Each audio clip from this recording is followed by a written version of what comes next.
Okay, first, thank you very much, Robin and Giada, for making my life a lot easier. There's a lot of stuff I don't have to explain now, which means I can chill and this talk doesn't have to go so fast. I think this title speaks for itself, and I'm not going to show that many pictures. Some of the stuff you can see in the abstract I submitted, which has a few nice things, which if you want to see more about the story, you can look in there. But Robin did talk a bit about the first half of this picture, where we have Magma Ocean World and how it might have gotten from that stage to something like we see on early Earth, and how it might or might not have gotten to that first stage we see for Venus at the top there. Again, there's some debate in the community about whether that stage in the top actually ever happened and how it would have happened, and we need a lot more data, as we've been saying, to find out if that was a plausible scenario or not. I'm going to focus a bit more on assuming that Venus had gotten to that stage, how it might have ended up in the stage it is today. And I like to think about it in the context of Earth. I mean, I always tell people when I give talks about the planets in our solar system, I find it just amazing that Earth has had more or less the same surface temperature for most of the last 3.5 billion years, and it's had basically the same atmospheric pressure, and then a factor of 2 for most of the last 3.5 billion years from work by SOM and others. It's a remarkable phenomenon, and we have some ideas in this room about how it happened, and I would say that if Venus ever got into the state it is that I'm showing there on the upper left, maybe similar processes would have happened to keep Venus in a stable state as well. Okay, so that state on the upper left, it really relies on the length of that magma ocean that Robin talked about, whether it's 100 million years or less.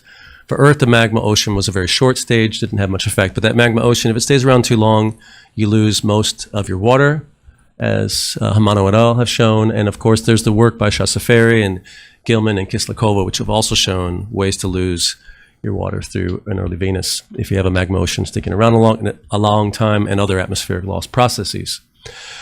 The question for me is, if the magma ocean is not around that long, we don't really know how long it was around. Was it 100 million years? Was it 10 million years? Was it 50 million years? Is there a chance for replenishment through the late Veneer, the late heavy bombardment? There's a recent paper by Greenwood et al. That shows that somewhere between 5 and 30% of Earth's actual water inventory could have come from the LHB or the late Veneer. And that's not necessarily surprising, because there's been previous work that has shown similar things, but it's important to think about it in the context of, if Venus's magma ocean cools down soon enough, the surface is amenable to this kind of water delivery. Can we get an atmosphere that looks like something that we're familiar with here on Earth? Okay, so like I said, I want to focus a bit more on how we get from a possibly early Venus to what we see today, and I'm going to just show you a few simulations that I think will give us a picture about how that might have happened. So we go from roughly 3 to 4 gigayears ago. I'm going to show you some simulations where the atmosphere is a 1-bar atmosphere, and it's going to be CO2 dominated, so mostly being carbon dioxide, and how it might have gotten to what we see today, where it's still carbon dioxide dominated, but still has quite a lot of nitrogen.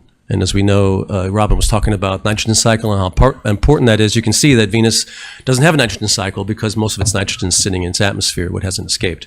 It's got 3.5% nitrogen in its atmosphere, which is more than Earth has in its present-day atmosphere, as some of you may know. Okay, so luckily Giada mentioned some of this, but I love to show space pictures from missions that people have forgotten about or don't remember or never even heard of. What I'm showing you a picture here is of Pioneer Venus, which is a fantastic mission launched in the 70s. It's really the only mission we have that actually has a sort of a decent estimate of the D to H ratio, which Giada mentioned, being about 150 times terrestrial. It's interesting because, again, we think that Earth and Venus probably formed with similar amounts of water in their primordial history. What happened to that water later is the big question, and whether or not the late Veneer has added more water or not, I don't think is too much up for grabs on Earth, but whether Venus would be amenable to accepting that water is the real question. The real issue for Venus is, what's the timescale of loss? When was the water lost, and how long did it take for it to lose that water? That's really the key for the left half of that picture I showed you before.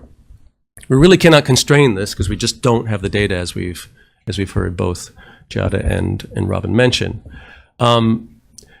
as I said, we have this data from Pioneer Venus. It gives us some idea on what the DDH is. I know that the ALMA array has actually been used to try to get some constraints on this, but unfortunately the error bars are quite high. And Konstantin Seng has actually got some observations from SOFIA to look at HDO versus H2O in the upper atmosphere of Venus.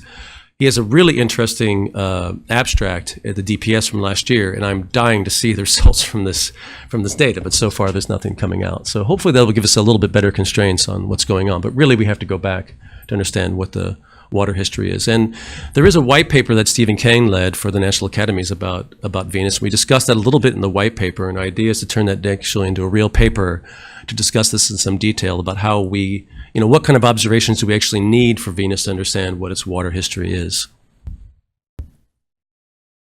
Okay, so I'll just mention some details about our model very quickly. It's fairly low resolution, 4x5, lat-long, 40-layer atmosphere, and a 30-layer ocean. This is a fully coupled oceans.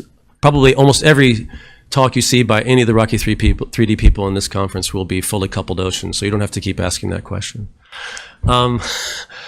Of course, we use a modern radius and mass, and for all the simulations I'm going to discuss here, I'm going to use modern day spin and obliquity. I could give you a whole talk about orbital dynamics and different ideas about the dynamic history of Venus, but it would take too long. The atmospheres I'm going to show you are 1 bar atmospheres, CO2 dominated for all of the periods of time at 2.9 gigayears ago. And I'm going to show you some other simulations that are N2 dominated, basically a modern Earth type atmosphere at today's incident flux. You're going to be surprised for me to talk about that, but I'll explain why I did those simulations in a moment. So we're looking at incident fluxes from 2.9 gigayears ago to present day. Those are equivalent to almost 1.5 times what Earth receives today, and present day Venus receives almost 1.9 times as much stellar flux as Earth receives today. Now, we have no idea about the topography of such a world, and of course, most exoplanet type studies love to use modern Earth topography. We know that Earth modern day topography is a very short-lived phenomenon in the history of Earth. So I think it's a good idea that we consider looking at different topographies, and I'm going to show you the differences that it makes. It's not trivial. Exploring different topographies in these models is very important. So I'm going to show you one of the topographies that was in our 2016 paper. That's where we took the mean radius of the planet from the Magellan data, the satellite data that measured, the only data we really have, radar data for Venus, that shows the topography of the world. Where we have anything below that mean radius is going to be ocean, and everything above is going to be land, and that's about a 310 meter deep equivalent layer ocean that fits within the bounds of the Pioneer Venus D to H ratio. I'm going to show you another type, dune type world, where I only give it 10 meter water equivalent layer amount of water. As was mentioned, our model does not easily transform from, at least its ocean model does not transform easily from having an ocean to having land. But our model does have a very fancy way to do dynamic lakes. So I've put all of the water in these, what I call dynamic lakes in the model, and then I let the model evolve and let it decide where precipitation and evaporation decides to put that water. And that picture is actually in the abstract if you want to look at it. I'm not going to show it here. The third is, of course, an Earth modern topography. I have to fall in with the crowd and show what those results look like. And the fourth is an aquaplanet, which, of course, is also a very fun thing for this community to play with quite a lot. Okay, so these are some of the simulations. So on the left here, as maybe I can show with the pointer, all these simulations here are CO2 dominated. You can see each of the 4 type simulations I mentioned. So the Venus 310 meter deep layer ocean is the orange one. You can see here that its mean surface temperature is very close to 40 degrees centigrade. And you can see the aquaplanet in blue is very close to the Earth topography world and is very close to that land planet world you see here. Now, if I let the model, then I run the model at present day insolation, I change it to an N2 world. I'm going to assume that, like Earth, we know with early Earth, we know that it had probably quite different atmosphere than it has today. If you run today's GCMs with Earth's composition 3 gigayears ago, it's difficult to keep them from being iced over, as we just saw in Sunny's talk. But the planet did evolve. The nitrogen cycle and CO2 cycles went into effect because of plate tectonics and other processes and got us to where we are today. So I thought, why don't I look at that? Let's see what happens to this world. Can I get to modern Venus? And you can see here that actually the opposite happens. So if you start out with a CO2-dominated planet early in its history, and it does manage to have plate tectonics, And it ends up with a proper nitrogen cycle and CO2 cycle, you end up with actually lower surface temperatures, even in present day, such that that 310 meter deep ocean with the Venus topography we have today is actually not too far from what present day Earth is. It's a few degrees warmer. And that we actually showed in the 2016 paper, but actually farther back in time. And you can see the other ones are a bit warmer. You have the land planet here, and you have the Earth, and then you have, of course, the aquaplanet. So that's just the mean global surface temperature. That's not always a marker that people like to use. So here I'm showing you the maximum global surface temperature. So this means what's the maximum temperature in a given grid cell for this particular model. And all of these temperatures I'm giving you is for a sixth of a present-day Venus diurnal cycle. So I'm not taking an average over 100 years or 1,000 years. It's just a snapshot of the world at that 1/6 of a diurnal cycle. And you can see, of course, it gets much warmer, especially for the land planet. Water availability is low, but it does drop, assuming it does able to keep that water on the surface. These, again, just the single most high temperature grid cell. And then you can see the similar type things happen for Earth. Doesn't change as much for the Earth topography type world, and then for the 310 meter. And you can see not much changes for the aquaplanet. Going from, again, a pure CO2 with a lot of greenhouse gas into something that's close to what modern day Earth is a bit like. Another concern we always have, of course, is water loss, which Robin talked about in some depth, which I won't have time to go into. But of course, there is this issue of, do you end up with a lot of water in the stratosphere? If you get up with a lot of water in the stratosphere, you end up having a lot of water loss, and you end up in a desiccated world. And you can see, at least for the mean of what our stratospheric water vapor content is, it's all below this Kasting limit that we refer to, which is from an early paper of Jim Kasting, is looking at how much water you can lose over the lifetime of Earth if you end up with a wet stratosphere. But of course, that's a nice picture. If you look at the maximum water loss rate, that's again for a single grid cell, the grid cell that has the highest amount of possible water. You can see that most of the models with a lot of greenhouse gas back 2.9 years ago actually are problematic, at least for those grid cells. So it's going to be somewhere in between. For Jim's sort of calculations, it was you could lose an Earth's worth of ocean over a few gigayears. So in this case, it could lose it, but over maybe a bit shorter period of time. So the idea here is what I'm getting at, if you haven't gotten it yet, is that this kind of Venus-like world, it may not be that it was the gradual warming of the sun that dried out the planet, which is what we commonly think about when we think about these models and we think about the evolution of these planets. And I think Earth is a really good barometer for that, because there's also this idea that's mentioned by people that don't work in this field so much that, the sun gets warmer, the planet gets hotter, the planet gets desiccated, end of the story. But Earth has been able to manage its climate, its temperature, regulate its temperature for quite a long time.